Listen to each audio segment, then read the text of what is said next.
So hello guys, welcome to our YouTube channel. और आज हम बात करने वाले हैं साउथ की एक और धमाकेदार मूवी साहो की।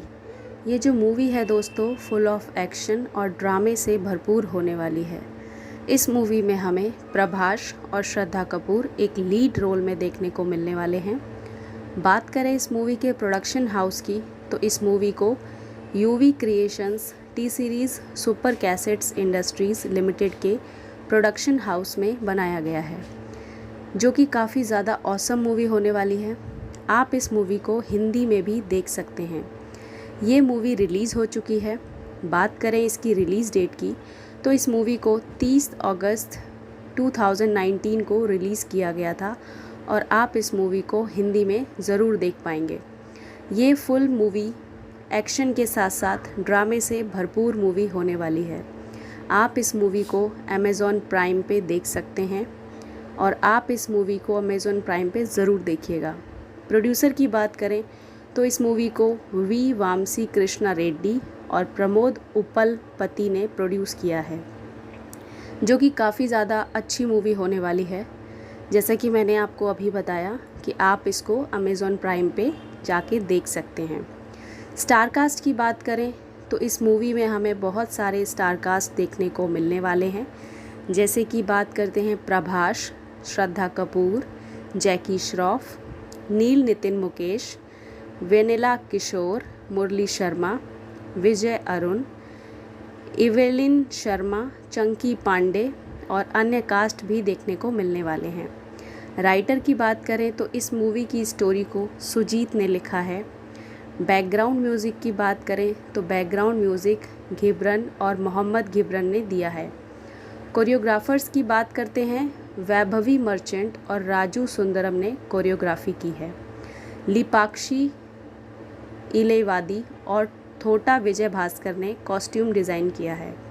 पब्लिसिटी की बात करें तो स्पाइस कंपनी ने इस मूवी को पब्लिसिटी की है। इस मूवी की रन टाइम की बात करें तो ये मूवी 2 घंटे और 54 मिनट की होने वाली है। को प्रोड्यूसर की बात करें तो PS श्याम और विनोद भानुशाली इस मूवी में को प्रोड्यूसर हैं। प्रेजेंटर की बात करें तो गुलशन कुमार और भूषण कुमार इस मूवी के प्रेजेंटर होने वाले हैं। म्यूज़िक डायरेक्टर की बात करें तो एहसान नूरानी, लॉय मेंडोंसा, शंकर महादेवन, मोहम्मद घिब्रन, तनिष्क बख्शी, गुरु रंधावा और बादशाह इस मूवी में एज अ म्यूज़िक डायरेक्टर देखने को मिलने वाले हैं। लैंग्वेज की बात करें तो दोस्तों ये मूवी आपको हिंदी, तमिल और तेलुगु लैंग्वेज में देखने को मिलने वाली है और आप इस मूवी को अमेज़ॉन प्राइम पे आराम से देख सकते हैं। सुजीत डायरेक्टर होने वाले हैं इस मूवी में। लिरिकिस्ट की बात करें तो इस मूवी में अमिताभ भट्टाचार्य, तनिष्क बख्शी, गुरु रंधावा, बादशाह और मनोज यादव के लिरिक्स देखने और सुनने को मिलने वाले हैं। ए श्रीकर प्रसाद एडिटर होने वाले हैं इस मूवी में। मैडी की सिनेमेटोग्राफी होने वाली है इस मूवी में। डायलॉग जो हैं इस मूवी के वो अब्बास दलाल और हुसैन दलाल ने लिखे हैं। पब्लिसिटी डिज़ाइन राहुल नंदा और हिमांशु नंदा ने किया है। विजुअल इफ़ेक्ट्स RC कमल कन्नन ने किया है। शूटिंग लोकेशन की बात करें तो दोस्तों आबू धाबी और इंडिया में इस मूवी की शूटिंग की गई है। साउंड जो है सचिन सुधाकरण और हरिहरन M ने दिया है। टी सीरीज़ के साथ म्यूज़िक कंपनी का समझौता हुआ है इस मूवी में। प्रोडक्शन डिज़ाइनर की बात करें तो सबू साइरल ने प्रोडक्शन डिज़ाइन किया है। कास्टिंग डायरेक्टर एडोर मुखर्जी होने वाले हैं और action director Kenny Bates, Peng Zhang, Dilip Subbarayan, Stunt Silva, Bob Brown, Stephen Richter, Stunt Silva, Parvez Sheikh, Joshua Lakshman Chella और राम चेल्ला होने वाले हैं। आर्ट डायरेक्टर की बात करें तो ए वदीवेलन BFA होने वाले हैं। एन संदीप एग्जीक्यूटिव प्रोड्यूसर होने वाले हैं। प्लेबैक सिंगर्स की बात करें तो इस मूवी में आपको शंकर महादेवन, रवि मिश्रा, एलिसा मेंडोंसा, बादशाह, नीति मोहन, गुरु रंधावा, तुलसी कुमार, सचेत टंडन और ध्वनि भानुशाली के सॉन्ग्स सुनने को और देखने को मिलने वाले हैं।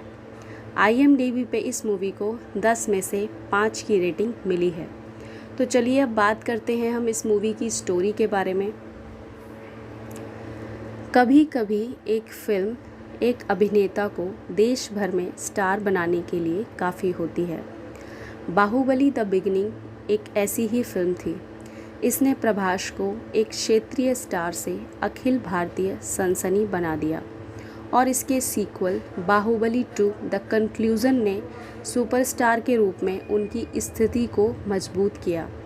लगभग 2.5 साल बाद यह माचो अभिनेता अब साहो के साथ वापस आ गया है, जबकि बाहुबली एक पीरियड ड्रामा थी।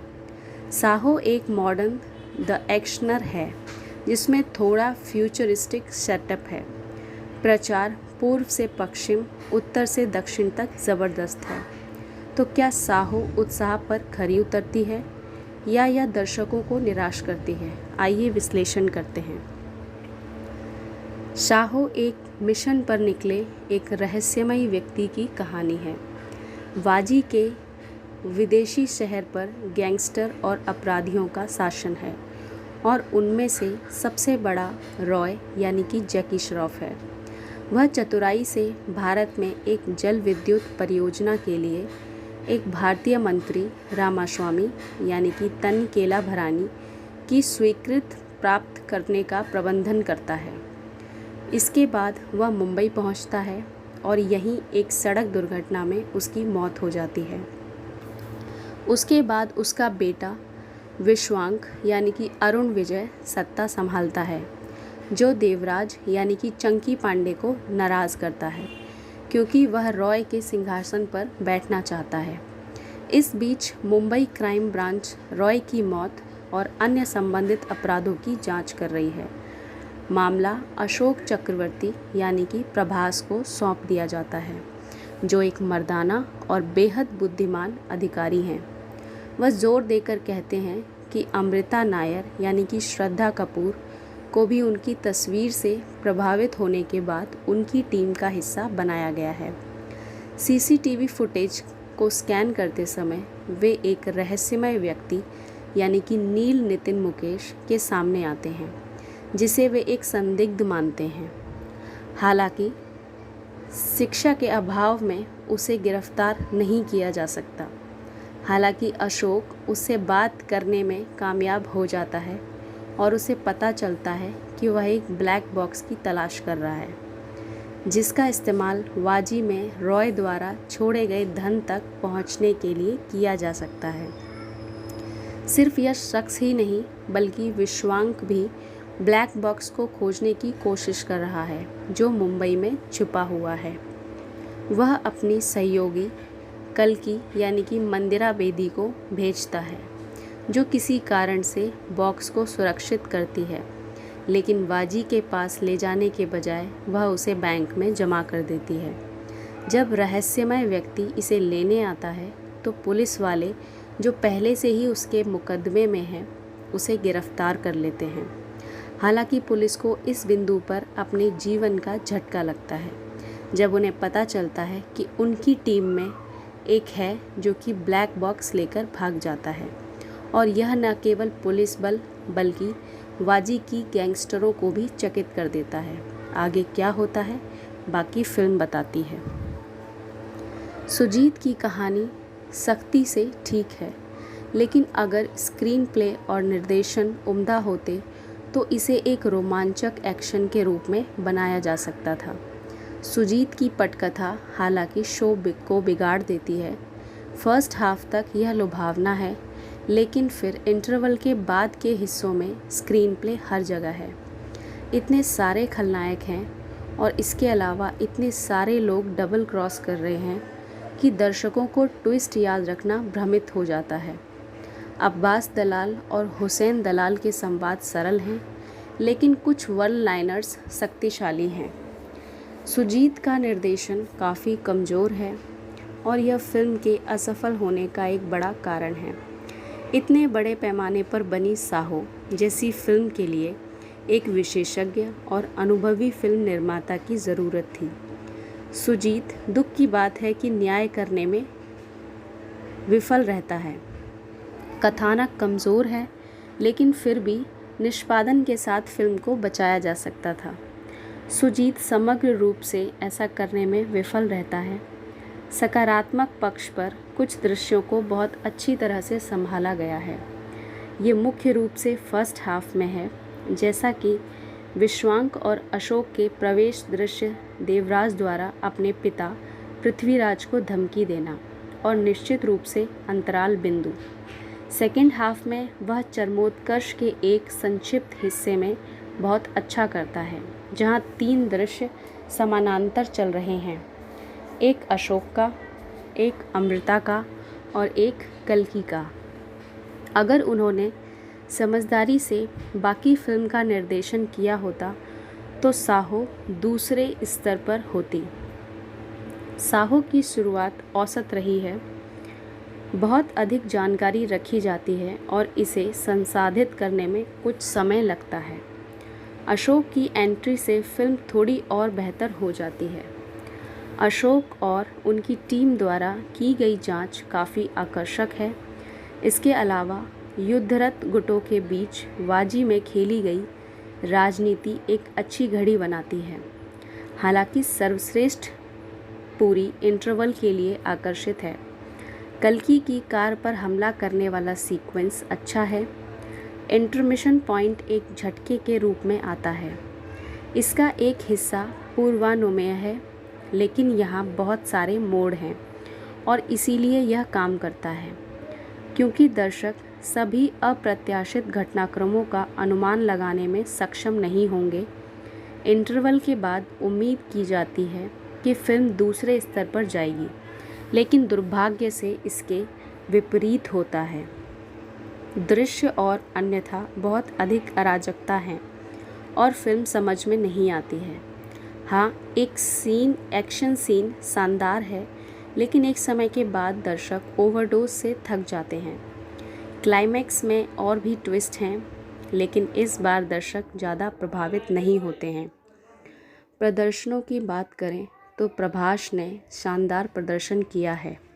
अपने चरित्र के अनुसार वह अच्छा प्रदर्शन करते हैं और जनता उन्हें पसंद करेगी।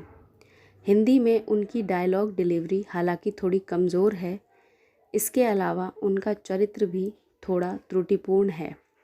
पूरी फिल्म के दौरान उनका चरित्र हमेशा जीतता है और अपने दुश्मनों से आगे रहता है। प्रारंभ में यह काम करता है, लेकिन फिर यह असंबद्ध हो जाता है। श्रद्धा कपूर काफ़ी प्यारी हैं और एक बकवास अधिकारी के किरदार में बहुत अच्छी तरह से जचती हैं। वह एक्शन दृश्यों में बेहतरीन हैं। जैकी श्रॉफ अपनी कैमियो में बहुत प्रभाव डालते हैं। नील नितिन मुकेश भरोसेमंद हैं और काफ़ी डैशिंग दिखते हैं। चंकी पांडे ने बेगम जान के बाद एक बार फिर विलन जोन में कदम रखा है और यह उपयुक्त है। अरुण विजय का डर बहुत अच्छा है और वह इस भूमिका के लिए उपयुक्त हैं। मुरली शर्मा यानी कि डेविड का एक महत्वपूर्ण हिस्सा है और वह सभ्य हैं। मंदिरा बेदी एक यादगार प्रदर्शन करती हैं। टीनू आनंद एक भी संवाद नहीं बोलते हैं और फिर भी अच्छा प्रदर्शन करते हैं। महेश मांजरेकर यानी कि पर्सी, प्रकाश बेलवाड़ी यानी कि शिंदे और गोस्वामी यानी कि वेनिला किशोर ठीक हैं। एवलिन शर्मा यानी कि आयशा अपने हिस्से के लिए उपयुक्त हैं, लेकिन उसके चरित्र के पास करने के लिए बहुत कुछ नहीं है। जैकलीन फर्नांडिस स्पेशल सॉन्ग में सिजलिंग कर रही हैं। संगीत औसत है। साइको सैया बहुत अच्छा गाना है और अच्छी तरह से शूट और कोरियोग्राफ किया गया है। एन्नी सोनी और baby want you tell me कहानी में ज़बरदस्ती डाले गए हैं। बैड बॉय विजुअली काफ़ी स्टनिंग है। गिब्रान का बैकग्राउंड स्कोर थोड़ा लाउड है। कुछ जगहों पर यह संवादों पर भारी पड़ता है। राजू सुंदरम और वैभवी मर्चेंट की कोरियोग्राफी प्रथम श्रेणी की है। मैडी की छायांकन आकर्षक है। कुछ दृश्यों को उल्टा कैप्चर किया गया है और एक शानदार घड़ी बनाते हैं। लेंसमैन ने मुंबई के वहिंगम दृश्य को भी खूबसूरती से कैद किया है। Kenny Bates, Peng Zhang, Bob Brown, Stephen Richter, Dilip Subbarayan, Ram Lakshman, Stunt Silva, Parvez Sheikh और स्टंट जशवा का एक्शन व्यक्तिगत रूप से देखने पर उत्कृष्ट है, लेकिन फिल्म में उनमें से कुछ अनावश्यक लगते हैं। कुछ सीन जो अच्छी तरह से काम करते हैं वे हैं मुंबई ट्रैफिक सिग्नल यानी कि स्टंट सिल्वा द्वारा, प्रभास की एंट्री पेंग झांग द्वारा और पूरी क्लाइमैक्स में पीछा करने का सीक्वेंस कैनी बेट्स द्वारा। साबू सिरिल की प्रोडक्शन डिज़ाइन महत्वाकांक्षी और लार्जर देन लाइफ है, खासकर वाजी शहर के हिस्से, लेकिन यह प्रामाणिक नहीं लगता। आरसी कमलाकन्नन का वीएफएक्स इसे वास्तविक बनाने में मदद कर सकता था, लेकिन यह कई जगहों पर विफल रहता है। थोटा विजय शंकर और लिपाक्षी एलावाड़ी की वेशभूषा आकर्षक है, विशेष रूप से गाने में प्रभास, श्रद्धा कपूर और जैकलिन फर्नांडिस द्वारा पहनी गई पोशाकें। एक श्रीकर प्रसाद का संपादन अराजकता में जोड़ता है और सरल हो सकता था। कुल मिलाकर साहो एक नीरस पटकथा और खाली पटकथा से ग्रस्त है। जबरदस्त प्रचार और मुख्य कलाकारों की फ़ैन फॉलोइंग के कारण बॉक्स ऑफिस पर इसकी एक बड़ी शुरुआत और एक अच्छा विस्तृत रूपांतरित होना तय है, लेकिन सप्ताहांत के बाद बाधाओं का सामना करना पड़ेगा। साहो हाल के दिनों में सबसे बहुप्रतीक्षित फिल्मों में से एक है। बाहुबली के बाद यह एकमात्र ऐसी फिल्म है जिसने मीडिया और आम दर्शकों में इस तरह की चर्चा पैदा की है। यूवी क्रिएशंस द्वारा निर्मित और सुजीत द्वारा निर्देशित यह फिल्म दुनिया भर में 90,000 से अधिक स्क्रीनों पर रिलीज़ हुई थी। अब देखते हैं कि फिल्म सभी प्रचारों पर खरी उतरती है या नहीं। यह फिल्म वाजी शहर की पृष्ठभूमि पर आधारित है, जिस पर रॉय यानी कि जैकी श्रॉफ का शासन है। माफिया के अन्य सदस्यों को यह अच्छा नहीं लगता और वे रॉय को ख़त्म करने की कोशिश करते हैं। उसी दौरान विपरीत गिरोह चलाने वाले देवराज यानी कि चंकी पांडे से बड़ी रकम लूट ली जाती है। पुलिस इस मामले को सुलझाने के लिए एक अंडरकवर सिपाही अशोक यानी कि प्रभास को नियुक्त करती है। यह चोर कौन है जो देवराज और उसके गिरोह को लूट रहा है? इस सेटअप में अशोक की क्या भूमिका है? यह जानने के लिए आपको फिल्म को बड़े पर्दे पर देखना होगा। साहो के साथ जो चीज़ आपको चौंकाती है वह फिल्म का विशाल स्तर है। निर्माता पूरी कोशिश कर रहे हैं और खर्च किए गए हर पैसे को शानदार ढंग से स्क्रीन पर दिखाया गया है। झगड़े, गाने और एक्शन सीक्वेंस में भव्यता यह तेलुगु सिनेमा के लिए अपनी तरह का पहला है। बाहुबली के बाद प्रभास अपने प्रशंसकों को निराश नहीं करते हैं, चाहे वह उनकी माचो स्क्रीन उपस्थित हो या जिस तरह से उन्हें फिल्म को अपने कंधों पर ढोया। प्रभास काफ़ी अच्छे हैं और प्रशंसकों के लिए एक दावत हैं। श्रद्धा कपूर ने साहो के साथ टॉलीवुड में प्रभावशाली शुरुआत की है। वह खूबसूरत हैं, प्रभास के साथ शानदार केमिस्ट्री शेयर करती हैं और साथ ही अपने एक्शन पार्ट को काफ़ी कायल करती हैं।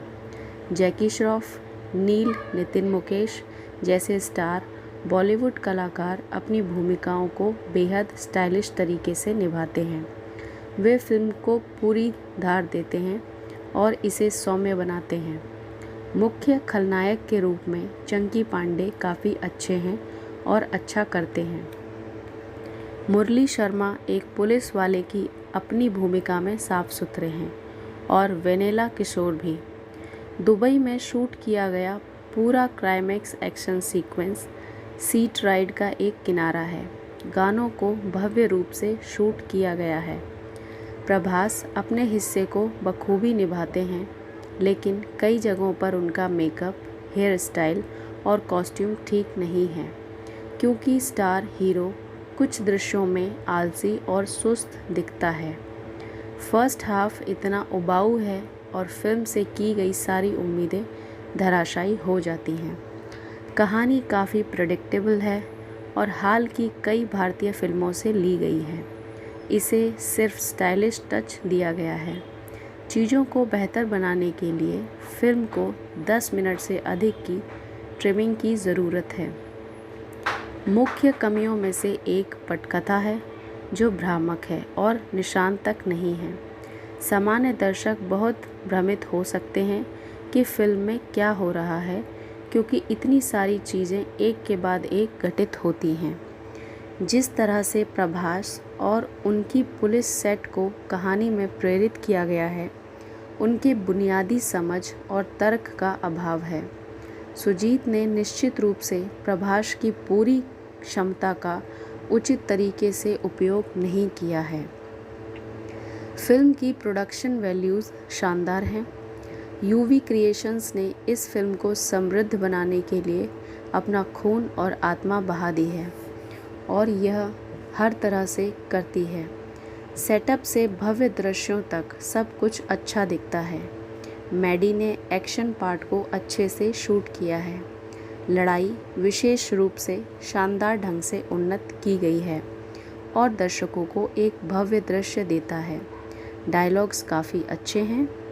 घिब्रन अपने बीजीएम के साथ फिल्म को एक पायदान ऊपर ले जाते हैं। विभिन्न संगीतकारों द्वारा रचित संगीत भी अच्छा है। प्रोडक्शन डिज़ाइन का विशेष उल्लेख, क्योंकि माफिया को एक स्टाइलिश और सौम्य रूप देने के लिए पूरा श्रेय साबू सरिल को जाना चाहिए। सभी गानों के लिरिक्स लगभग ठीक हैं। निर्देशक सुजीत की बात करें तो वह निश्चित रूप से प्रभास द्वारा दिए गए एक बड़े अवसर से चूक गए हैं। उनकी पटकथा कागज़ पर अच्छी है, लेकिन उनका निष्पादन औसत से नीचे है। वह प्रभास के स्टारडम का अच्छी तरह से उपयोग नहीं कर पाए और मुख्य दृश्यों में उन्हें बहुत नीरस तरीके से दिखाते हैं। ऐसे कई क्षेत्र हैं जहां वह महत्वपूर्ण दृश्यों को उभार सकते थे, लेकिन सुजीत ऐसा करने में असफल रहे और पहले हाफ को खराब कर दिया। वह आखिरी आधा घंटे में इसकी भरपाई कर लेते हैं, क्योंकि जिस तरह से उसने एक्शन को डिज़ाइन किया है वह अच्छा है, लेकिन उसका बाकी काम निशान तक नहीं है। कुल मिलाकर साहो निश्चित रूप से सभी उम्मीदों और प्रचार पर खरी नहीं उतरी है। प्रभास आगे से लीड करते हैं और एक्शन पार्ट बहुत अच्छा है, लेकिन यह सब सिर्फ आखिरी आधे घंटे में आता है। फिल्म के बाकी हिस्सों में एक अनुचित पटकथा है और दर्शकों को भ्रमित करती है। सुजीत की अनुभवहीनता फिल्म को कई क्षेत्रों में नीचे ले जाती है। फिल्म की असली परीक्षा लॉन्ग वीकेंड खत्म होते ही शुरू होगी। प्रभास के प्रशंसकों को फिल्म पसंद आएगी, लेकिन जो लोग इस फिल्म को देख रहे हैं उन्हें अपनी उम्मीदों को पूरी तरह से कम करने की ज़रूरत है, क्योंकि साहो में एड्रेनालाइन पंपिंग मोमेंट्स नहीं हैं जो निर्माताओं और प्रमोज ने दिखाया है। एक खतरनाक अपराध सिंडिकेट के सदस्य एक गुप्त ब्लैक बॉक्स का उपयोग करके एक बड़ी रकम बनाने के लिए अपने नेता को ख़त्म कर देते हैं। जब नेता का बेटा अपने पिता के हत्यारों से बदला लेने की योजना बनाता है, तो दो पुलिस वाले बड़ी रकम का पता लगाते हैं, जिससे पुलिस और अपराधियों के बीच लड़ाई होती है। भारत की सबसे बड़ी एक्शन एंटरटेनर के रूप में बोली जाने वाली साहो दुनिया के सबसे बड़े अपराध सिंडिकेट के कुछ सदस्यों के बीच के झगड़े के बारे में है, जो भारत से कहीं दूर वाजी शहर से बाहर स्थित है। गिरोह के कुछ महत्वाकांक्षी और क्रूर पुरुष अपने नेता रॉय यानी कि जैकी श्रॉफ को एक गुप्त ब्लैक बॉक्स प्राप्त करने के लिए ख़त्म कर देते हैं, जिसके माध्यम से वे अरबपति बनने की ख्वाहिश रखते हैं। इसी बीच भारत में पुलिस एक स्मार्ट चोर यानी कि नील नितिन मुकेश के पीछे पड़ी है, जिसने 2 लाख करोड़ रुपए लूट लिए। टीम का नेतृत्व अशोक यानी कि प्रभास और अमृता यानी कि श्रद्धा कपूर कर रहे हैं। पूरी जांच के बाद पता चला कि इतनी बड़ी रकम और वाजी सीटों के बीच कोई संबंध है। रॉय के पुत्र विश्व यानी कि अरुण विजय का आगमन कथानक और अधिक पेचीदा बना देता है, क्योंकि वह अपने पिता के हत्यारे और भारत में खोए हुए धन को खोजने के लिए निकल पड़ता है। कई अभिनेताओं के साथ इतने बड़े पैमाने पर बनी फिल्म के लिए एक मनोरंजक पटकथा और ठोस चरित्र चित्रण की आवश्यकता होती है, और साहो में यही कमी है। एक नायक और अनिवार्य नायिका हैं और बहुत सारे खलनायक हैं। पर्दे पर इतने सारे चरित्रों पर ध्यान केंद्रित करना मुश्किल हो जाता है। कोई भी विरोधी बड़ा प्रभाव नहीं छोड़ता है, और इसका परिणाम नायक के साथ भावनात्मक जुड़ाव की कमी के रूप में सामने आता है। प्रभास शुरुआती दृश्यों में जांच करने वाले पुलिस वाले के रूप में थोड़े असहज दिखते हैं, लेकिन जैसे जैसे कहानी आगे बढ़ती है और एक्शन दृश्यों में उत्कृष्टता प्राप्त होती है, वैसे वैसे चित्र बदल जाता है। वह शायद एकमात्र बचत अनुग्रह हैं। श्रद्धा उसे जो ऑफ़र करती है उसे डिलीवर करती है और अपनी भूमिका शालीनता से निभाती है। गाने का प्लेसमेंट बड़ा लेट डाउन है, हालांकि जिन्हें भव्य रूप से शूट किया गया है। कई प्रतिभाशाली कलाकारों की मौजूदगी से ज़्यादा मदद नहीं मिलती है। स्क्रीन पर वे सभी अलग अलग दिखते हैं, लेकिन कई पात्र उनके अभिनय में लगभग समान हैं। यह फिल्म अपनी लंबी अवधि के कारण एक समय के बाद हमारे धैर्य की परीक्षा भी लेती है, और इसे बड़े पैमाने पर तमिल में डब किया जाता है। साहो के निर्माताओं ने कथित तौर पर एक्शन दृश्यों को फिल्माने के लिए एक बम खर्च किया, लेकिन यह उनमें से कुछ में ही स्पष्ट है। VFX में अच्छी संख्या में शॉट्स बनाए जाते हैं, जबकि उनमें से कुछ उच्च गुणवत्ता वाले हैं। कुछ महत्वाकांक्षी शॉट्स हैं जो बराबर दिखाई देते हैं। साहो एक महत्वाकांक्षी परियोजना है जो तकनीकी पहलुओं और इसके नायक की जीवन से बड़ी छवि पर निर्भर करती है, ना कि इसकी पटकथा पर।